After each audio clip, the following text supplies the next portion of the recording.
Hello, আসসালামু আলাইকুম ওরহমতুল্লাহি ওবারাকাতু। আমি দিল্লি থেকে বলতেছি, শেখ হাসিনা ওরফে মোদির বউ বলতেছি। কে বলতেছেন? হ্যালো। ওয়ালাইকুম আসসালাম রহমতুল্লাহি ওবারাকাতু।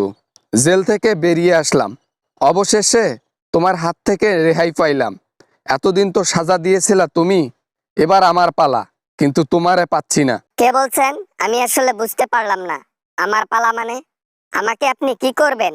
হ্যালো, কে বলছেন? আপনি কি আমার খুব বড় শত্রু? Hello hello. হালিমন্দির বেটি, আমি লুৎফর জামান বাবর বলতেছিলাম। এতদিন আমাকে জেলের মধ্যে বন্দি করে রেখেছিলি, কালকে আমি রেহাই পেয়ে গেছি। এখন আমি একদম স্বাধীন, বুঝছিস কি বলছি? 10 ট্রাক অস্ত্র সহ তোমাকে ধরা হয়েছিল আমি ক্ষমতায় থাকা অবস্থায়, আর আজকে তুমি রেহাই পেয়ে গেলা।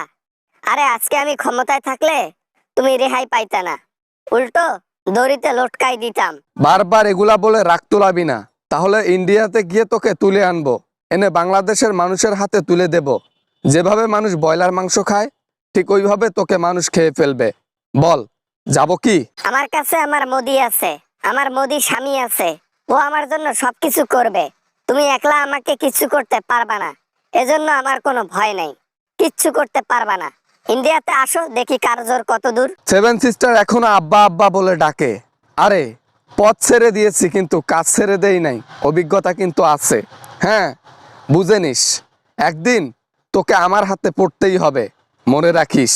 স্বাধীনভাবে বেড়াইছো ভালো কথা, তুমি জীবন উদযাপন করো, জীবনকে সুন্দরভাবে সাজাও। আমাকে এরকম করে কথা শোনাচ্ছ কেন? হ্যাঁ, ভালো হয়েছে, বাড়াইছো ভালো হয়েছে। আমি কি বাংলাদেশে আরো যাব যে কিছু করতে পারবা আমার? বাংলাদেশে তোকে আজকেও আসতে হবে, কালকে হলেও আসতে হবে, একদিন তোকে বাংলাদেশে আসতেই হবে। সেই দিন তোর মাপ হবে না ইনশাআল্লাহ। জনগণও মাপ করবে না, আমরা তো আরো মাপ করব না। খেলা হবে সেই দিন, আর বেশি দিন নাই। বাংলাদেশে যাব না, যেখানে আমি এখানে বিলাসিতার জীবন যাপন করতেছি দিল্লিতে বসে, শুধু খালি একটু বেডের মধ্যে গিয়ে বেড শেয়ার করতেছি মোদির সাথে। এতটুকুর জন্য যদি সুখে থাকতে পারি তাহলে তো অনেক, এটাই আমার জন্য। ওই পতিতালয়ের সিস্টেম করে খাওয়া লাগবে, ওইটা ছাড়া কপালে তোর ভাত জুটবে না।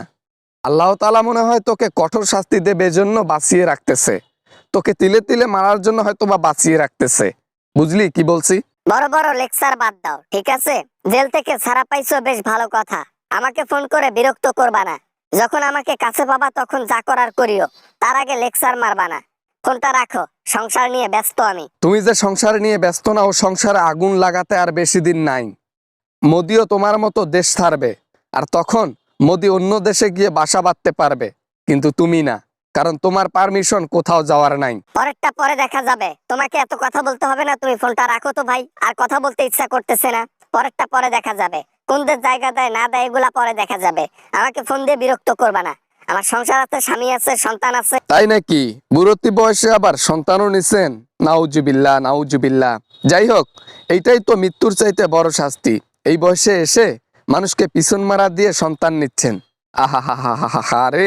বাবা না মানে আর কি হবে বাবা। ফোন রাখলাম, ফোন রাখলাম, আর কথা বলতে পারবো না। Good bye, good bye, good bye. Phone রাখার আগে একটা কথা শুনে নি। 17টা বছর আমাকে যেভাবে শাস্তি দিয়েছিস, তোকে হাতের নাগালে পাইলে 17 বছরের দাদনি একদিনে তুলবো, 1 ঘন্টায় তুলবো। খালি সুযোগের অপেক্ষায় বসে থাকবো। আসসালামু আলাইকুম বন্ধুরা, আশা করি ভিডিওটা ভালো লেগেছে অ্যান্ড অনেক এনজয় করেছেন। যদি ভিডিওটা ভালো লাগে অবশ্যই একটা লাইক করবেন। এরকম হাসি এবং আমেজিং ভিডিও নিয়ে আমি সবসময় আপনাদের পাশে থাকি এবং ভিডিও আপনাদের হাসানোর জন্য আপলোড করে থাকি। যদি ভিডিও ভালো লাগে লাইক করবেন, বন্ধুদের সাথে শেয়ার করতে ভুলবেন না। দেখা হবে এরকম আমেজিং কোনো ভিডিওতে আবারও আপনাদের সঙ্গে। সবাই ভালো থাকবেন, সবাই সুস্থ থাকবেন। খোদা হাফেজ।